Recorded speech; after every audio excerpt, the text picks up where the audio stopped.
Hello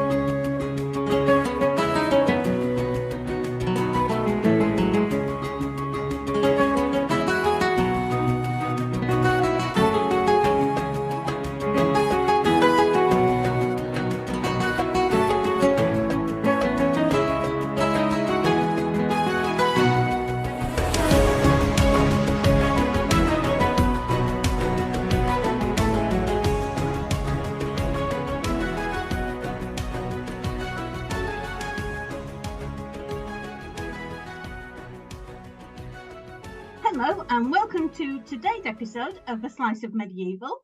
We have a very special guest joining us today.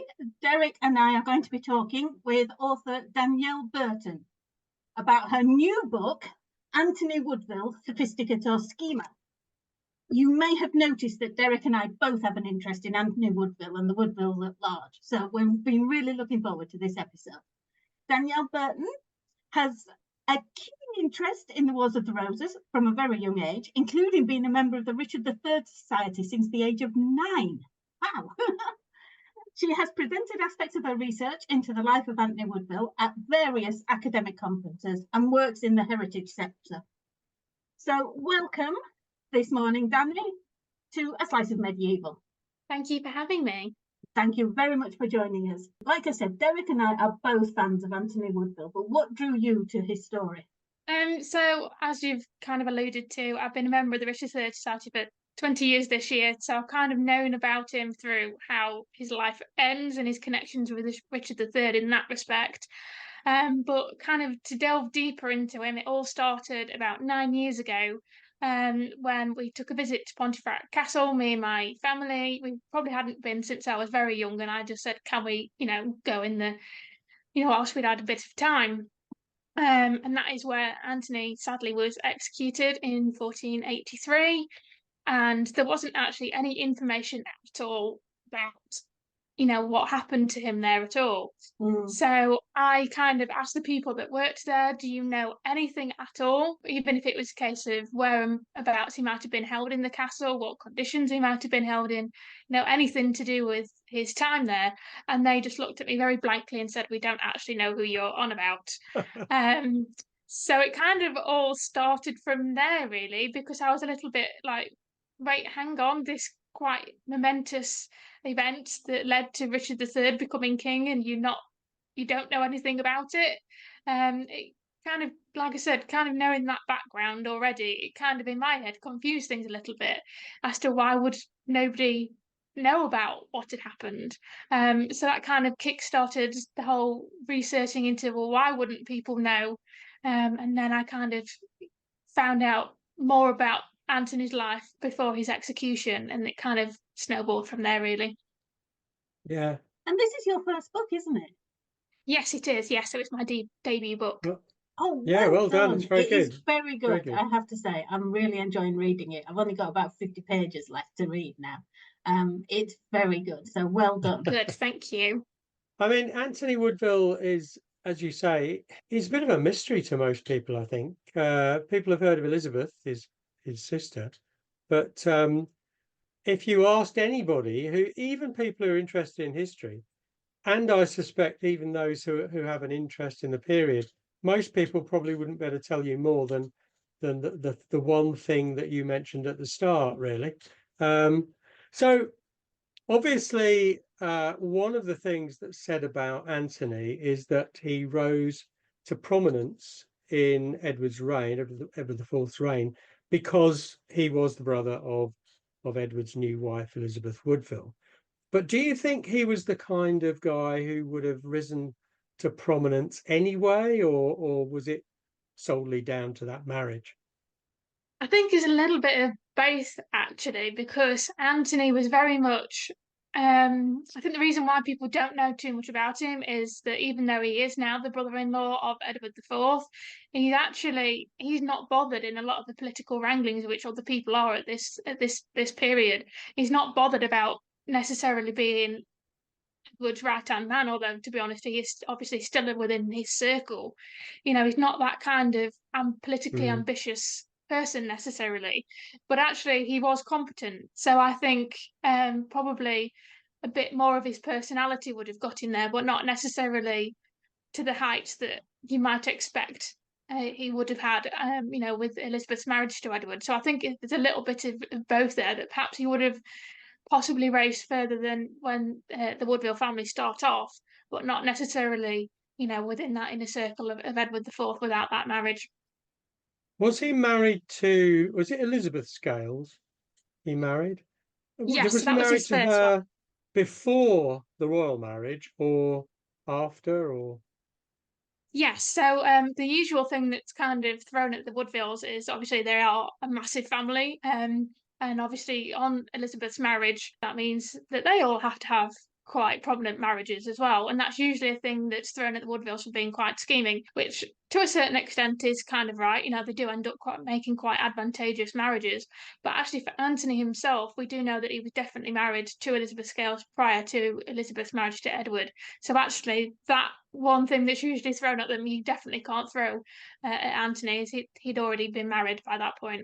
Yeah, and that did give him a bit of a leg up, didn't it, into the nobility, or at least, the peerage. To a certain extent, yes. So obviously he would have gone on to inherit his father's titles, but Elizabeth Scales was she was the heiress to Lord Scales, who was, whilst he didn't have a big, quite a big title, he wasn't an earl or a duke or anything like that.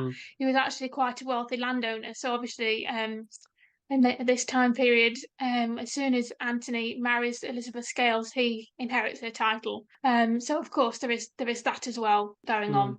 They were an old family as well, weren't they, the Scales?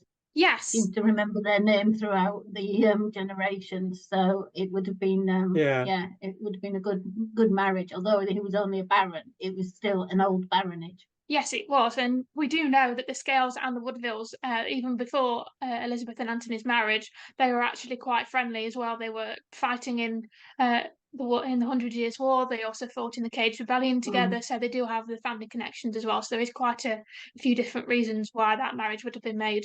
The first part of your title about Anthony Woodville is sophisticate, and I thought that was really appropriate because he was a diplomat, a soldier. I'm having to read this because it's a long list. A tournament champion and a poet. Was there anything Anthony Woodville was not good at? That's actually kind of a hard question, really, because as you said, he gets so involved in so many different things that it is kind of hard to think, is there anything he's not necessarily good at? And actually there's only a few instances that we can say that he did things that he probably shouldn't have done. So there is one instance particularly of his men actually took some stuff off a widow at this point, and that's probably about the only thing that he kind of puts her foot wrong in, really. And he does end up actually having a bit of an argument with Lord Hastings of the lieutenantship of Calais.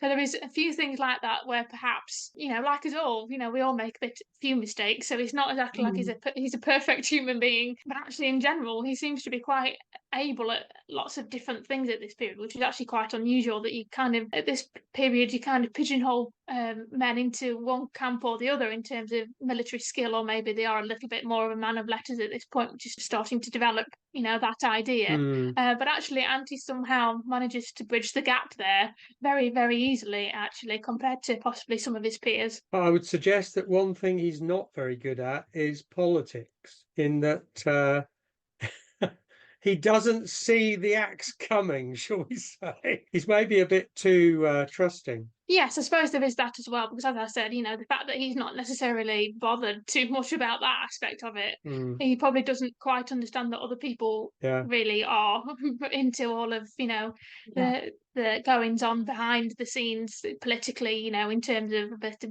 backbiting and all that sort of stuff that goes on in the royal court. So yes, perhaps he's not so good at that.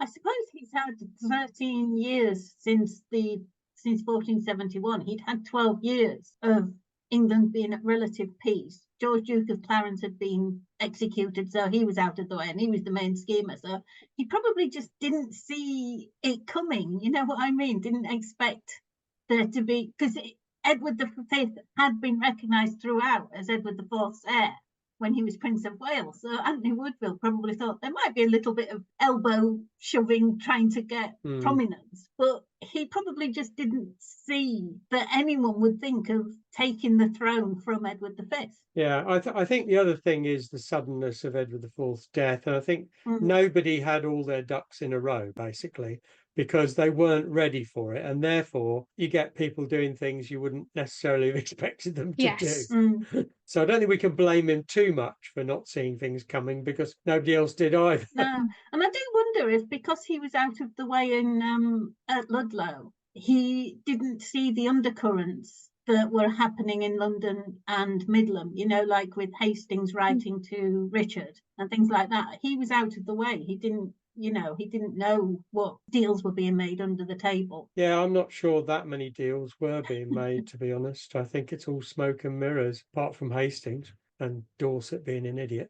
As I say, I think it's the shock factor as well.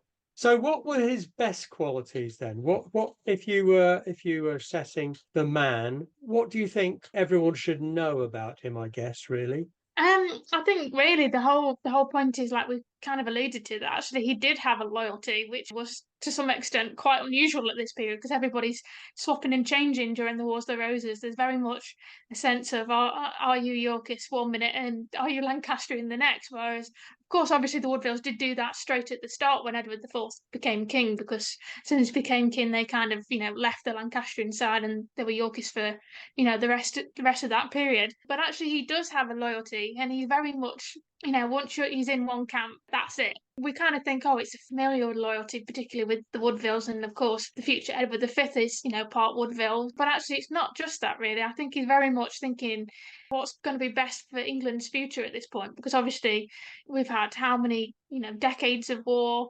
He's going to be the person to carry on this peace that Edward IV has set up. So there's also a bit of future proof in there, I suppose, as well.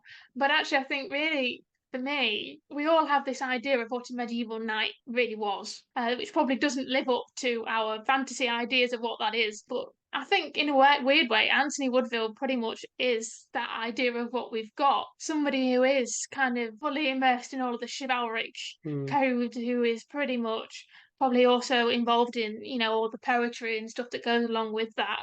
And obviously he's got the jousting prowess as well. So like I say, it's pretty much what I suppose, if you ask somebody today, what image do you have of who or what a medieval knight would look like? I would say that pretty much Anthony fits a lot of that stereotype. So I suppose in that respect, he's a very good example for that, because a lot of people in the medieval period and the 15th century don't actually add up to what we believe that image to be. But actually, I do think Anthony Woodville fits it very well. Yeah, and didn't I just read that in one of his books, one of the translations he did, he left out a passage because it was misogynistic, and Caxton commented on this, and I thought, for you, Anthony Woodville. Yes, exactly, because that's how we imagine probably a medieval knight to be very respectful of women. That's kind of what we've inherited, really, which is probably not what we'd understand as what we know is respect for women today. But actually, I can't imagine anybody else at this time period doing that. It's very unusual. Like you said, this is in the Dixon Sayings of the Philosophers, which is actually the first known printed book in England with the date and place of publication. So actually, it's meant to be a moralistic text written, with multiple sayings and theories, etc., from a lot of the ancient philosophers. So actually, if you just look at it as that's not necessarily the point, to get rid of misogynistic language. But Anthony Woodville's like, no, do you know what? That's not right. I'm not going to include that. And I find it even better that actually William Caxton, unless he'd have mentioned it, nobody probably would have known, because obviously it's the first English translation. So nobody would have probably known unless Caxton actually mentioned it. And he mentioned it because he disapproves. Yes. He actually disapproves of Anthony. Yes, and he's kind of saying he's going too far here. But actually he goes, oh, well, actually, Anthony does respect women, so I can understand why he's done it, but I don't agree with it. That's kind of what Caxton's trying to say. So yes, I think that wow. I can't, and actually his favourite, or one of his favourite authors that we do know of is actually Christine de Pizan, who was also very early French female writer, who was actually professional because she was paid by the French court. She was actually what we probably call a proto-feminist, because obviously feminism didn't really exist in their time. But actually you can see the connections really from what Anthony's reading as to why he makes that decision. Yeah. So I think, as well as the fact he's surrounded by strong women, so he's probably gone, do you know what, I've seen what women can do, I don't agree with that.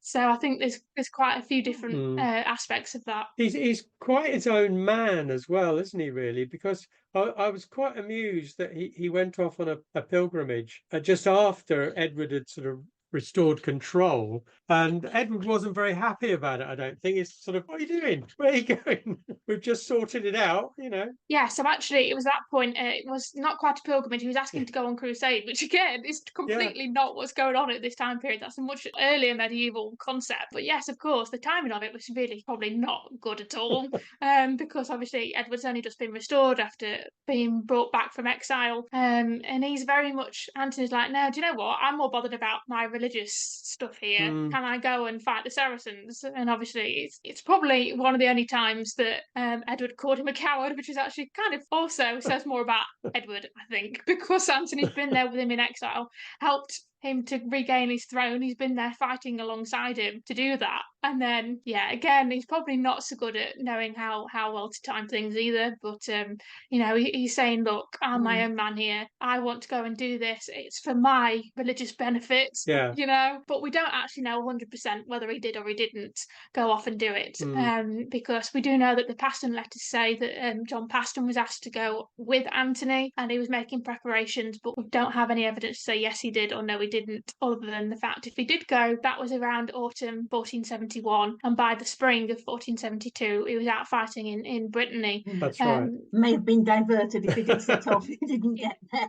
But I mean, I think, I'm not sure Edward ever thought he was a coward, but he was just a bit cross about it, I think. Yes, I don't think he believed it. It's just very much, like I said, more to do with the timing, and a little bit of Ed was like, yeah, you are. Yeah, quite, yeah. Well, one black mark against Anthony, which I was very surprised at, was he was accused of cheating in a tournament against the Bastard of Burgundy. Yeah, so again, this probably says more about the other person than Anthony himself. This tournament, the Smithfield tournament that this happened at, it was meant to be, so in this time it's more, we completely imagine that it's more to do about training your military skills, that sort of thing, whilst of course that is obviously a big part of what a tournament was. It's also, particularly in this example, a diplomatic thing. So the Smithfield tournament, it had actually been planned for 2 years, and it was part of the process of helping to negotiate the marriage of Margaret of York, Edward IV's youngest sister, to Charles, the future Duke of Burgundy. So it's kind of tied into all of that, really. And it ended up being 2 years in the making because, annoyingly, Antoine, we'll call him his French name not to get him confused, the Bastard of Burgundy, who is the illegitimate son of the Duke of Burgundy, he had been asked to take part in this tournament against Anthony, you know, for these diplomatic reasons, but he had been actually busy fighting elsewhere, which is why it took so long to get there. But obviously, you know, massive tournament to be taking part in, really, and, you know, the stakes are quite high in that respect, and it's meant to be all nice and friendly, and it kind of looks like that's how it's going to go until all of a sudden the Bastard of Burgundy's horse is just spooked for no reason and kind of like tips him up, and he instantly goes, right, Anthony's cheated, shouts it out to everybody, all of the audience watching, Anthony's cheated, that's how my horse has been spooked. But actually Bastard of Burgundy had actually been he actually did participate in a previous tournament with a German opponent who actually had cheated by hiding daggers in the horse's armour and all that sort of thing. So I think he's sent to think that something similar had gone off, but actually there was no evidence that had happened. I think it was a little bit of paranoia as to what had happened before, because Anthony instantly went up to Edward IV and showed that his horse had got no concealed weapons at all. But obviously that kind of spoiled the tournament a bit because there was that cheating allegation hanging over it. So they decided to kind of break off there and say, right, we'll go back to the hand-to-hand combat the next day. And they pretty much tried to beat the crap out of each other, as you can imagine. This is a time when if your honour is called into question, it's a massive thing. So I can understand that there would have been quite a bit of tension going off. So yes, obviously that had to be stopped because that was not the intention of this tournament. But yes, it didn't really end quite so well as it had started with. Was it always intended to be 2 days, or was it just 2 days because of what happened on the first day? Most of the tournaments at this period would have been multiple days, and it would have been a mixture of the jousting and the hand-to-hand combat. But actually it ended up being cut short because at the end of the second day, they found out that the Duke of Burgundy had died. So obviously that disrupted things. Put a damp on proceedings. Yes. And of course, they'd had another tournament when Margaret of Burgundy did marry Charles, didn't they? But they kept Anthony and Antoine apart at that one. They weren't allowed to fight each other. Yes. They'd said at the end of the Smithfield tournament, we better not fight each other again after what had all happened. So yes, they ended up fighting other people at that particular tournament. It does interest me that this guy is kind of, as you said, an all-rounder, isn't he? He's good at everything. He gets involved in everything, and he's competent. I use the word competent, which I think is interesting because often there are people in this period who are given high office and big responsibilities, and the one thing they lack is competence. And we see that happening in the Wars of the Roses a lot. But he's a safe pair of hands, basically, for Edward IV, isn't he? Yes, I think that's the easiest way to explain it, really, which is another reason why you kind of think a little bit, oh wow, he really doesn't want to get involved in the political wranglings of things, but actually he's proved he is a competent and well-educated person to be able to do these things, but he's just not bothered about the nepotism side of it, which is what other people are bothered about and how they end up obviously in those offices. He's just more bothered about doing what he wants to do. So again, that's quite unusual. Yeah, I mean, obviously one of the big things, and you've touched on it already, is his relationship with Caxton. And obviously a very important development in terms of the history of printing in England. Can you tell us about his relationship with William Caxton? Where did they meet, and how did it all start? Yeah, so before William Caxton became the famous book printer that we know him as, he actually started off life as an English merchant. So that's kind of how he probably got into contact with the whole printing development, really. That's kind of how he came to it, really. And he actually was a merchant out in Burgundy, particularly in Bruges. So he actually rose to prominence within the merchant community, and actually he was the head of the English merchant community out in Bruges. So we kind of think that that's sort of how that connection is made, because Anthony went out into exile in Bruges with Edward IV after the brief restoration of Henry VI. It's either that or when the marriage with Margaret of York is developing, because obviously the English community would have played quite a part in the marriage celebrations. Yeah. So it's one or the other is how they've probably got to know one another, become connected in some way, because actually Margaret of York did actually end up being William Caxton's first patron when he became a printer, and that's where he started to print, was actually in Burgundy. So there is possibly some sort of connection through that, really. And then when Caxton decides to set up in London, he actually straight off goes and sets his printing shop up in Westminster, which suggests that he's probably already got some sort of connections and know exactly where his audience is going to be. And obviously Westminster, you've got the royalty and the nobility, you've got Parliament, you've also got the religious aspects. So he's quite obviously very already au fait with whoever is going to be his audience. So that's kind of how his business starts in London. And Anthony does become his patron. And like I said, it's probably through him that he kind of knows where to set up and who to have the connections with, because obviously he's interested in all of the book stuff that, he inherited a lot of that interest from both of his parents. So he kind of must have said, there's this need now. Europe started to develop their printing businesses quite well at this point. England hadn't got that yet. So it must have been some sort of channel in that respect. But actually Anthony was not just his patron, he was also his translator, which is also what we've alluded to, which is again completely unusual. It's more common for people to just go, right, can I be your patron, and I like the sound of this book, can you make that for me? Whereas Anthony is completely and utterly involved in the process of this. We know that he's translated at least for Caxton, and they are some of his earliest examples that are produced in England, and they are all kind of moralistic, chivalric, the kind of things that you'd expect Anthony to be producing with Caxton, but actually that was Caxton's main aims, because of who he's producing these things for, is obviously mostly the nobility and the upper middle classes, the people who can kind of afford this new technology. People who can read. Yes, of course, if they can read. But the whole point is he's translating it into English. These are some of the first English texts, and Anthony is right in the middle, translating these from French, from Latin. So obviously, of course, that means he's very good at his languages as well, which was very helpful.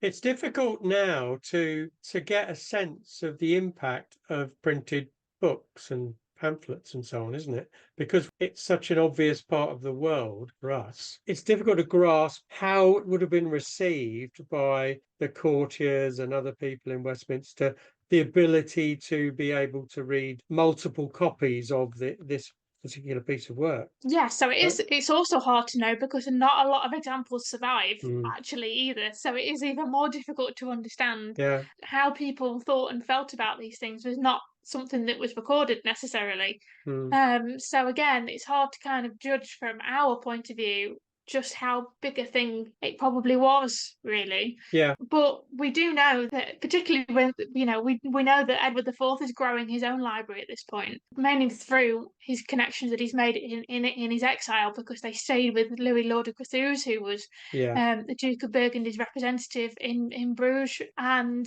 he was actually known for having possibly the biggest library in Europe. So we do know. We have examples of like these massive rural libraries, that kind of idea. But sadly, we don't really know how much further it filtered down, even though obviously we know that probably meant more nobility, more possibly upper classes, if they could read, would be, buying this sort of stuff. But we don't really 100% understand how that kind of correlation works necessarily, sadly. But obviously, compared to monks making their own versions in, printed, illuminated manuscripts, that's still quite a massive technological advancement in itself. Really, and obviously that meant that these early printers, they must have been absolutely skilled and having to pretty much train people in a brand new technology, just very much like how we do deal with a lot of AI and computer stuff that's coming out now. It must have been in that respect very similar, just you're dealing with a different type of technology. Yeah, and also I think they were still doing illuminated manuscripts, so they were doing an illuminated manuscript edition, which I suppose would be equivalent to our hardback, and then the printed editions that they could, how many printed editions could they get off in the time it takes to copy out an illuminated manuscript edition? Yes, yeah. And I guess it for the kind of upper middle classes, for the sort of socially mobile merchant class and so on, having printed books, starting your own library was something of a status symbol, or became something of a status symbol. But that must have taken time to evolve, presumably. Yes, I'm sure it would have done. But as Sharon said, you would have still had, obviously, the illuminated manuscripts at the same time. So possibly you could own the manuscript version and the printed copy if you so wished. And we do know that probably happened with the Dixon sayings of the philosophers, because the illuminated manuscript version does still survive, and it's in Lambeth Palace now. And actually, that is the only contemporary image that we have of Anthony Woodville is actually the illuminated manuscript version, as it's basically an image of Anthony presenting that copy to Edward IV with Elizabeth Woodville and Edward V, still then Prince of Wales, as well. So actually, it does kind of show very easily that, whilst of course it's the new technology, that those two things would have still actually existed together.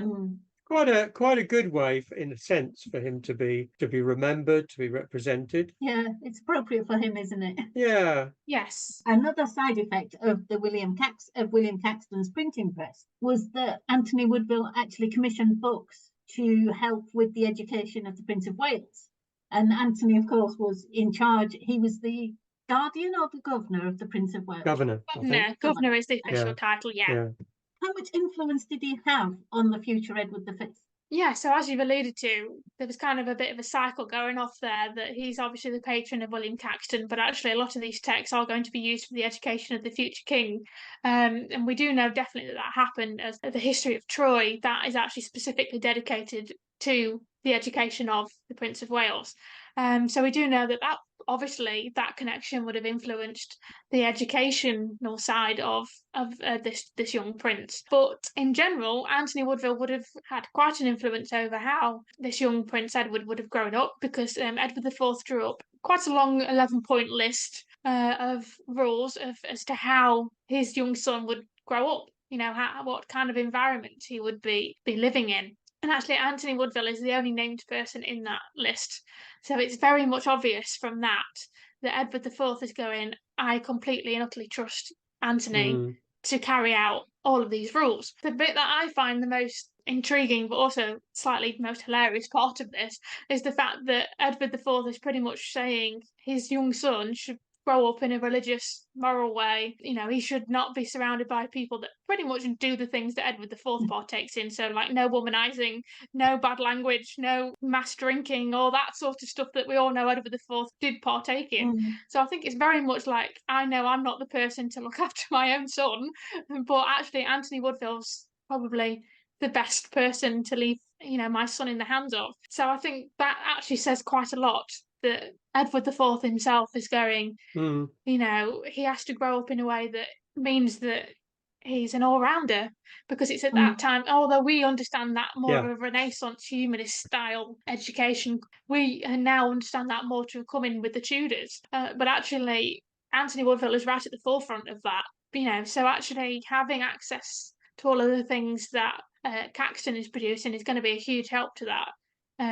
But actually, if you think about it, being holed up in Ludlow, away from his own family, Anthony Woodville, whilst he's his uncle, is probably the closest thing that poor Edward had to a real father, because although obviously they'd have spent time, Christmas times, all that sort of stuff together, that Anthony Woodville is the main man that he's actually surrounded by pretty much all the time. Yeah. Have you come across Nicholas Orme's papers on Edward V's education at all? If you haven't, yes. Well worth looking at. Yes, it is. It's very good at kind of explaining a little bit more in more depth as to hopefully what that kind of setup would have been. Yeah. What amused me is that there were two sets of, as I'm sure you know, there were two sets of ordinances. There was the set of ordinances that were written when Edward V was a very small child, and then about 10 years later, there was another lot of ordinances which clearly indicated that Edward had been going slightly off the rails, because that's where all these things about don't do this, don't do that, only do this, only do that, all those ordinances came in then, because basically he was into his teens or nearly into his teens, and clearly he was his father's son. So it was very interesting to come across that. But yeah, as you say, I mean, the man was Anthony Woodville. He was the one controlling that whole upbringing. I've heard it said, I mean, it's been said, you see, I'm sure, as you know, there's so much said about the Woodvilles on the internet. It's just not true. Well, most of it isn't true. But one of the things that somebody said once was, why on earth did Edward IV choose a Woodville to be the governor of his son? And I'm thinking, you've got Anthony Woodville and all the things we've said about him. Why on earth wouldn't you choose him? He's the obvious ideal choice. This is another reason that actually kind of, when I first started all of this research, like you said, you have kind of a stereotype in your head as to what Woodville is. Whether you like it or not, you have that stereotype because it's just been doing the rounds for 400 or 500 years. But actually, really, out of them all, Anthony's the one that doesn't actually fit what, that grasping, ambitious, probably stereotype at all. I think really that's all the Woodvilles, particularly as we've kind of alluded to before, Dorset, completely and utterly fits that model. Yeah. But actually, Anthony doesn't. No. And that's partly what fueled me into writing this, really, because whilst of course he has the Woodville name, he doesn't really fit what people would expect him to fit in, really, at all in that respect. I think it's one of the tragedies of the period is that Anthony Woodville didn't live longer and isn't seen as one of the greatest men of his age, because I think he should be, really. Yes, I agree. Although I am obviously very biased in that, but yes, but I think it comes down to the fact that because he didn't get involved in all those political wranglings, that meant in a way he was a background figure, but in a weird way he's not, because he's the one that's fueling a lot of the culture around what we know of the 15th century. So he's very much Edward IV kind of says, right, I want a new version of Camelot. Yeah. And actually, Anthony Woodville's the guy making that happen in a weird sort of way, whereas Edward IV probably, as much as he would love to think that he was, he wasn't. Yeah, so I mean, it's all going swimmingly, and then the wheels fall off. So again, all manner of rumours abound on the internet and elsewhere in printed form about what happened in April 1483 between Anthony Woodville and Richard, Duke of Gloucester. I think we can probably agree that there was no long-standing animosity between the two. So what do you think went wrong? What happened when they met up on the way to London? I blame a lot of this on Edward IV dying just before he's 41, really. Obviously, that means that, there's, nobody expected that to happen. I can imagine that it just came pretty left field for most of the people at that time. So that obviously meant that he had a 12-year-old son now being proclaimed king, which, as history tells us, is not a good place to be in, sadly. Having a boy king doesn't generally tend to end very well. So obviously, a lot of fear, a lot of chaos is probably going on behind the scenes, really, although obviously there's a bit of, like you said, smoke and mirrors. Oh yeah, everything's fine, but it's obviously not really for a lot of people behind the scenes. But as we've said, they were pretty much, I wouldn't say best friends, but they were on friendly terms, because they were within Edward IV's circle. They had, gone to exile with him. They would have been around each other quite a lot. Although actually, really, they were actually very similar personalities, I think, as well. That they both pretty much valued loyalty at a time when, like I said, it's not really a given. They both kind of stayed out of things quite a lot towards the build-up of 1483. So again, actually they are quite similar in that respect. So again, it kind of does come quite left field that out of nowhere, there's this agreement that around about 2,000 men should be used to help bring Edward V to London safely, because obviously you've got to protect the king in this. It's quite a long journey to make. So again, there's still compromise going on till almost the very last minute at this point. And it's agreed that they should meet at Northampton and then continue to London together. Because whilst Edward IV's will doesn't survive, we believe that he said that Richard, Duke of Gloucester, should be protector. So obviously that means that they have to work together to get the now young king to London. And again, this is where things all get quite murky, really. The myth goes that they met that instead of staying at Northampton, all of these men decided to go to Stony Stratford. And Northampton was quite a large medieval town, famous for shoemaking, still is. So it probably would have had enough houses and inns and etc. to billet these people on. But the excuse was that it wasn't big enough, so they moved on to Stony Stratford, which is pretty much minuscule in comparison. So it's like I said, it all gets quite murky, and what do you believe and what do you not believe at this particular point. But actually, Annette Carson's put forward what I think is quite a believable theory that actually Northamptonshire is the Woodville's heartlands. That's where a lot of their lands are. And she suggests that Grafton Regis, which was obviously their main home, is actually kind of in that vicinity. So was a perceived threat because they'd actually housed him at Grafton, probably for no other reason other than to keep him safe. But obviously to outsiders that probably would have looked quite dodgy, that they are kind of holding this king in their lands.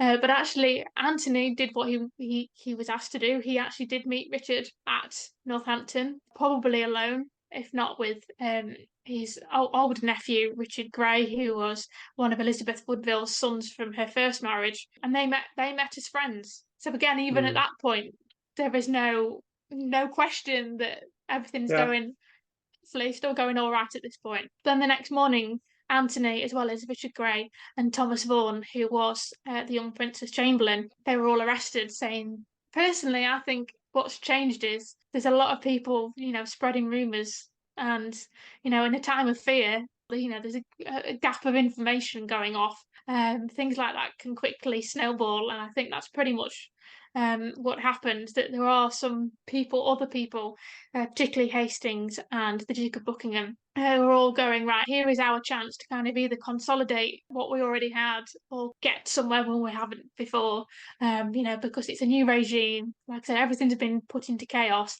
It's the time for people to try and make their claim, really. So I think that's what's happened, that there's other people who've got in the mix. It's very unusual, though. It's very unusual. It's almost unheard of in English medieval history, because normally you get jockeying for position. That's totally normal at this sort of kind of juncture, and the leading players will be trying to protect their corner and get as much influence with the young king as possible. Totally normal, but it doesn't normally result in this kind of problem, particularly between two courtiers who, as you've said, were on, at the very least, on good terms and trusted each other. You either look at it one way or the other. Either the arrest of Woodville and the others was planned in advance and happened to be done the following morning, or it was a kind of reaction, a kind of knee-jerk.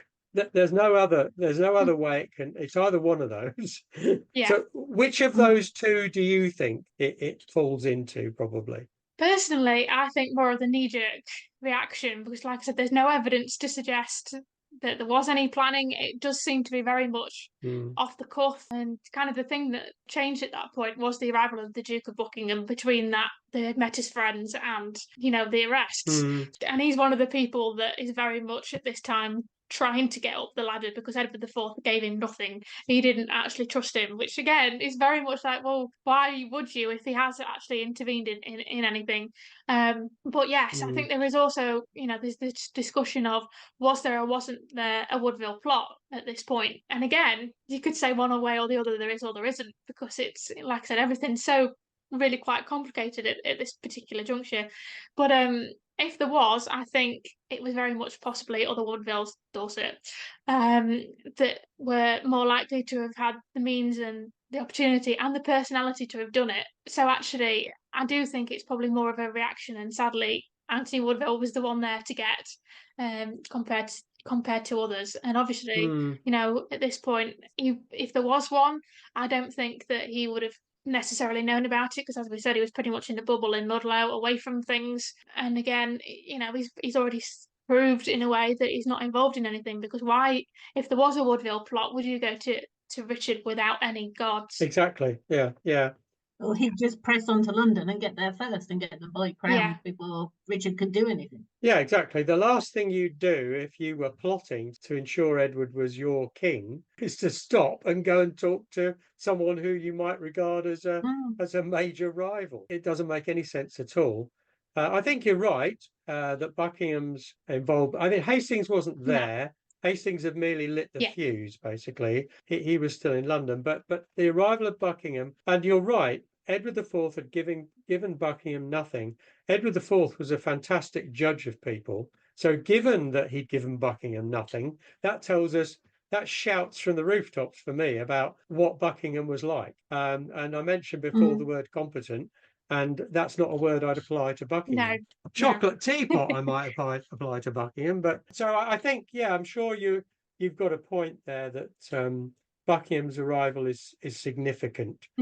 How significant, we'll never know. And of course, Buckingham at this time was married to a Woodville, wasn't he? Catherine Woodville. Yes, he was. But actually, I think he very much saw that as forced upon him, and he did not like that at all. He very much felt that he was forced to marry somebody beneath him. So I think there is also a bit more of context to that. And actually, as he proved later on under Richard III, he was very, very good at plotting himself, which is what ended his, that was his demise. So I think if you look later on, he has obviously got a bit of form. Yeah, I'd argue he's completely useless at plotting along with everything else, because otherwise he wouldn't have died. Which is why he ended up with his head separated from his body. I think the marriage to Catherine Woodville, personally, there's not a lot of evidence about his views on the subject. And I think it's not that he was marrying a Woodville, it's that he didn't get the influence he expected marrying a Woodville Mm. to get him with Mm. Edward IV. And it's that disillusionment, and well, he was in a bit of a hump, really. He was not happy bunny. He wasn't so upset with the marriage that he abandoned Catherine. They had 5 children or something. You know, he must have been fairly content in the marriage. He didn't, you know, they didn't live separate lives. No. No. It's another one of those things that whole thing about Catherine Woodville's marriage, it gathers momentum from more or less nothing, really. Yeah. As you said, the Woodvilles have got a reputation, and that's part of it. But yeah, Richard's motives throughout that period are difficult to decipher, and the only thing that always annoys me a bit is that people say, oh, well, because we don't know anything is possible. Well, that is complete rubbish. I mean, anything's not possible. Certain things are possible, but it's become a bit more muddled, I think, because all manner of suggestions are made about who did what and why, with no evidence whatsoever, but just simply the fact of the lack of evidence. So I guess it was like that at the time as well. Yeah, I don't think we appreciate how much confusion would have been caused for them as well. Yeah, definitely. So, Danny, have you caught the writing bug? Have you got a new project in the works? I have an idea for the next writing project, and it's right at the very, very beginning of that. So I'm hoping that will hopefully develop into the next book. But like I said, it's very, very much at the beginning. So we shall see about that. But if it does develop any further, it's actually not on the Wars of the Roses anymore. It's actually on the Stuarts. Oh, right. Okay. Oh, good. Yeah, I like the Stuarts. I haven't done it. It's one of my least strong periods in history. I did the civil wars at university for a little while, but not a lot. So I don't do a lot of the Stuarts, but my son loves the British Civil War, so I've been covering it through him. Yeah. And it's a fascinating period that is very underrepresented, probably because it comes just after the Tudors. This is what I say all along. Tudors have got probably pretty much everything going for them. I think people overinflate them. It's just like, there's no interesting stuff before and after them, you know. Absolutely, definitely, yeah. We would totally agree with you there. Yep, definitely. Well, we do go rogue occasionally and do periods outside the medieval period. So yeah. If your idea comes to fruition, then we'll probably be knocking on your door to see what it's all about. I'm hoping it will do. So fingers crossed. Thank you very much for talking to us today, Danielle Burton. I do recommend our listeners get a hold of the book, Anthony Woodville, Sophisticate or Schemer. It's an excellent read. I love the way it actually focuses on Anthony rather than Edward IV and Elizabeth Woodville. Yeah. It gives you a different insight into the period. Good, yes, that's what I was hoping, because everybody always knows about Edward IV and Elizabeth, and it's there's, as much as they are obviously the linchpin of this period, I think Anthony's fascinating in his own right. Yeah, it shifts the emphasis. I think it really gives a different flavour to the period as well, which anybody studying it really should look at. So well done with that. Thank you. Yes, definitely. Thank you very much, Danielle. Thank you very much. Do join us next time when we will be talking with historian Nathan Amin about the House of Beaufort. I'm looking forward to that one. I've been Sharon Bennett Connolly. And I'm Derek Birks. Do subscribe to avoid missing a podcast. If you enjoyed it, perhaps give it a like. We'd love to have a rating or a review from you. Join us next time.